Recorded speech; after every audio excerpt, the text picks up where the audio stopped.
Poland, once hailed as Ukraine's loudest European cheerleader, has slammed the brakes on Kyiv's NATO and EU ambitions.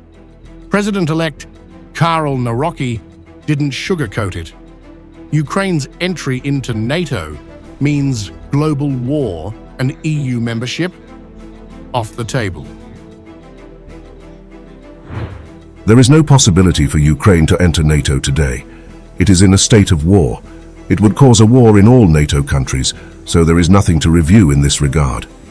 Of course, I'm against the unconditional entry of Ukraine into the European Union. Many countries, including Poland, have been waiting for years to meet the specific expectations of the European Union to be part of the European Union.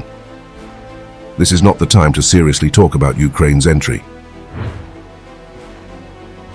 With those words, Warsaw has crossed over, straight into the camp of Hungary's Viktor Orban and Slovakia's Robert Fico, two men openly at war with Brussels and Kyiv alike. Orban's position hasn't changed, but now it echoes from Warsaw.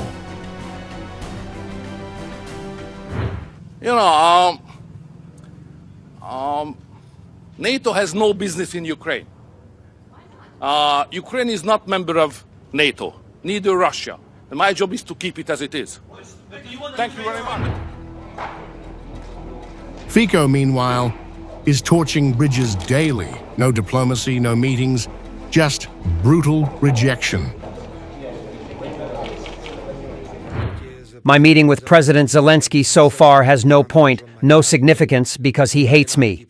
Plus, Ukraine does not want to supply us with transit gas, after all, gas. And on the other hand, it expects us to send gas to Ukraine through our territory, through our infrastructure, because we have to do it, because European legislation is pushing us to do it. He's not just done with Ukraine, he's done with Brussels. Fico warned of a looming $20 billion Gazprom lawsuit and blasted the EU's anti-Russia obsession.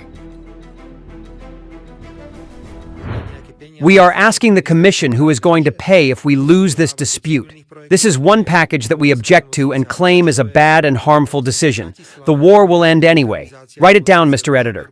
We're all going to work with that Russian guy anyway. It's just now an ideological approach. Three capitals, Warsaw, Budapest, Bratislava, now speak with one voice. They're done playing Brussels-Ukraine game. For Zelensky, the dream of Western integration is now a nightmare. The support is vanishing. The revolt is real.